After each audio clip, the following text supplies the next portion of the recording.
दोस्तों, स्वागत है आपका मेरे चैनल पे। इस वीडियो में आप बीपी से जुड़ी कुछ ज़रूरी बातें जैसे किन उम्र के लोगों को बीपी की बीमारी होती है, कौन से डॉक्टर को कंसल्ट करनी चाहिए, सेंधा नमक कितना असरदार होता है, नमक को फ्राई करके खाने से हाई बीपी में फ़ायदा होता है या नहीं, इन सब के बारे में जानेंगे। इसलिए मैं आपसे रिक्वेस्ट करता हूँ कि इस वीडियो का आप अंत तक ज़रूर देखिएगा। ब्लड प्रेशर या बीपी उस दबाव को कहते हैं जो आपके शरीर में ब्लड अपने ब्लड वेसल पे डालती है। ब्लड वेसल आपके शरीर में वो पाइप्स है जिसमें ब्लड फ्लो होकर आपके प्रत्येक सेल्स तक ऑक्सीजन और दूसरे केमिकल्स पहुंचाती है। अगर आपका बीपी 120/80 या इसके आसपास जैसे 110/70 या 130/90 है तो इसे हम नॉर्मल कहेंगे। अगर ये 130/90 से ज़्यादा हो तो इसे हाई बीपी या हाइपरटेंशन कहेंगे, और अगर ये 110/70 से कम है तो इसे लो बीपी या हाइपोटेंशन कहेंगे।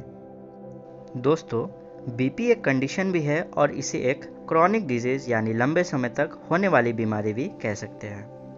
हार्वर्ड यूनिवर्सिटी के सर्वे से पता चला है कि 50 के नीचे के उम्र के लोगों के लिए ये कंडीशन है, यानी आपके एक्टिविटीज़ के साथ आपका बीपी हाई लो होता रहेगा, जो कि नॉर्मल है, और 50 से ऊपर के लोगों के लिए ये एक बीमारी है। और घबराने वाली बात यह है कि ये बीमारी क्योरेबल नहीं है, लेकिन आप अपने लाइफस्टाइल में कुछ चेंजेस करके इस बीमारी को अच्छी तरह से मैनेज कर सकते हैं, अर्थात इस बीमारी के साथ एक सुखद लाइफ जी सकते हैं।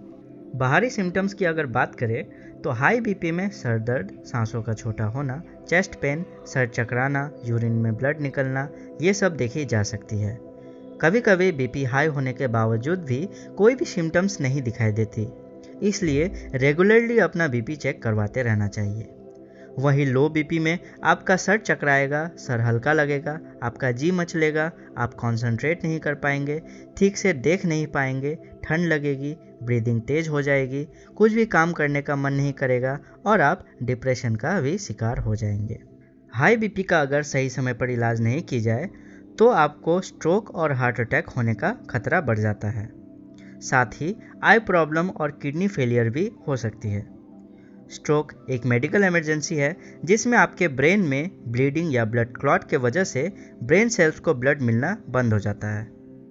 इसमें आपके ब्रेन का वो हिस्सा काम करना बंद कर देता है जिससे आपके मुंह, हाथ या पैर में पैरालिसिस हो जाती है।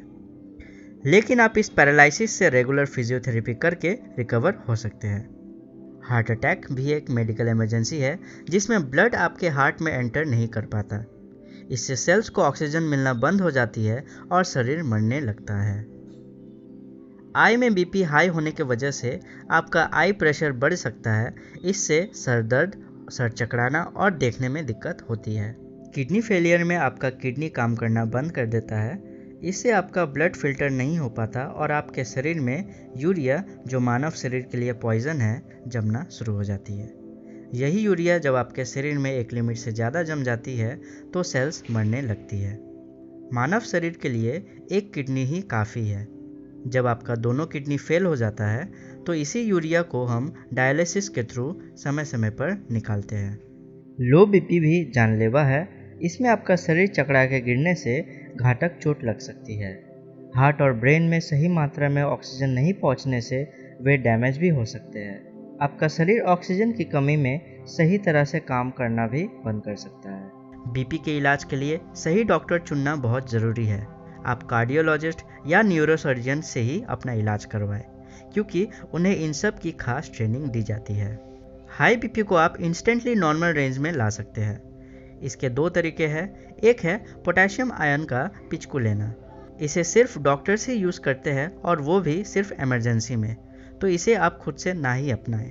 दूसरा एक ऑर्गेनिक तरीका है जिसमें आप नींबू या प्याज का सेवन करके कम कर सकते हैं। लेकिन अगर आपको गैस्ट्रिक या अल्सर है तो भूल से भी नींबू मत खाइएगा। इन दोनों तरीकों में आपको एक सेफ विंडो मिल जाता है जिसमें आप डॉक्टर से चेकअप करवा पाएंगे। लो बीपी से इंस्टेंटली राहत पाने के लिए आप नमक को पानी के साथ ले लीजिए। आप नींबू का रस भी पी सकते हैं। ब्लैक कॉफ़ी भी पीने से लो बीपी नॉर्मल रेंज में आ जाती है।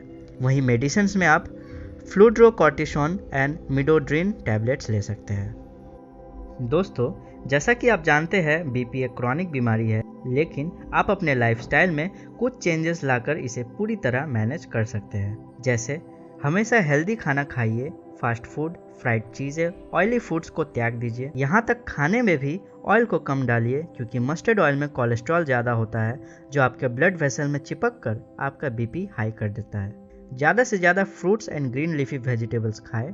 इनमें सारे न्यूट्रिएंट्स एंड विटामिन्स होती है, जिससे आपको बीपी के साथ और भी बीमारियां नहीं होगी। कॉफ़ी कम पीजिए, कम से कम 7 घंटे सोइए, शरीर को एक्सरसाइज करके फिट रखिए।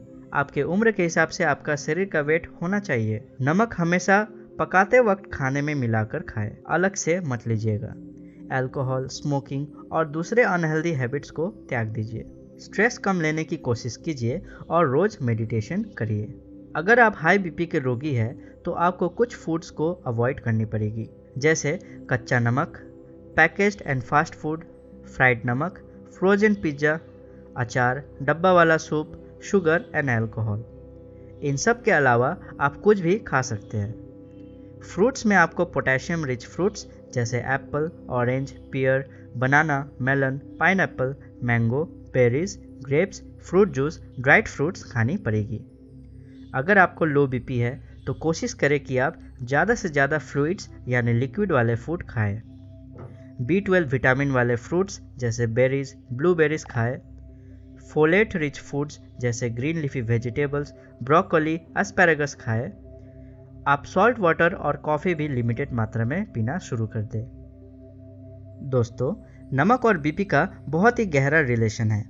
अगर आपको लो बीपी है तब नमक आपका दोस्त है, और अगर आपको हाई बीपी है तो नमक आपका दुश्मन। हम घर में जो नमक खाते हैं उसमें सोडियम होती है। हमारे शरीर में सोडियम और पोटेशियम आयन का बहुत ही इम्पोर्टेंट पार्ट है। ये दोनों आयन्स हमारे शरीर को ठीक से फंक्शन करने में हेल्प करती है। दोनों का अगर बैलेंस बिगड़ जाए तो मौत भी हो सकती है। सोडियम शरीर में ज़्यादा हो जाने से किडनी में फिल्ट्रेशन रेट बढ़ जाती है, जिससे बीपी हाई हो जाती है।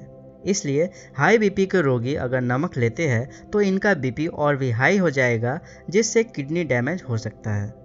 और वही लो बीपी के रोगी के लिए नमक लेना मददगार साबित होता है। सेंधा नमक की अगर बात करें यानी रॉक सॉल्ट, इसमें 80% सोडियम होती है। इसलिए हाई बीपी के रोगी को ये भी खानी नहीं चाहिए। इन्हें potassium ion rich fruits and vegetables जैसे पालक, sweet potato, avocado, coconut water लेनी चाहिए। पोटेशियम आयन लेने से एक्स्ट्रा सोडियम शरीर से यूरिन के थ्रू निकल जाता है, जिससे बीपी नॉर्मल हो जाती है।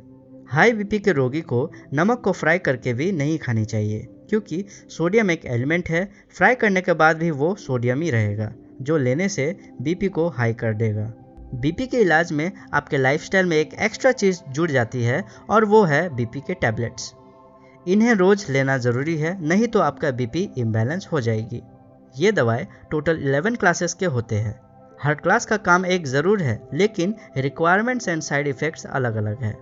ये आपके शरीर के हिसाब से आपको प्रेस्क्राइब की जाती है, इसलिए वही बीपी के दवा खाइए जो आपके डॉक्टर ने दी हो। बीपी की बीमारी दूसरी बीमारी का भी इंडिकेटर हो सकती है, जैसे obesity, cholesterol, diabetes, week heart, ageing, खून में प्लाक का जमना। इसलिए इसे कभी भी नरमी से ना लें और तुरंत अपना इलाज करवाएं। ये बीमारी 50 से ज़्यादा की उम्र के लोगों को तो होती ही है, लेकिन उनमें से भी उन्हें होती है जिन्होंने पास्ट में बहुत lethargic and unhealthy lifestyle deal किया हो। अगर हम अभी से हेल्दी खाना खाते हैं, स्ट्रेस कम लेते हैं, रोज़ाना एक्सरसाइज करते हैं, तो बुढ़ापे में हमें बीपी तो क्या, कोई भी सीरियस बीमारी नहीं होगी। और सबसे ज़रूरी बात, कभी भी किसी भी चीज़ के लिए देर नहीं होती, लेकिन इसका मतलब ये नहीं कि आप हर बार उस काम को टालते रहें। सो दोस्तों, आई होप कि आपको ये मेरा वीडियो पसंद आया हो और मददगार साबित हुआ हो। इसी बात पे इस वीडियो पे लाइक, कमेंट एंड शेयर करना ना भूलें, और मेरे नेक्स्ट वीडियो के लिए प्लीज़ मेरे चैनल को सब्सक्राइब करके बेल आइकन पे टैप कर दीजिए। मैं हूँ राजीव, लेता हूँ आपसे अब मैं विदाई। धन्यवाद।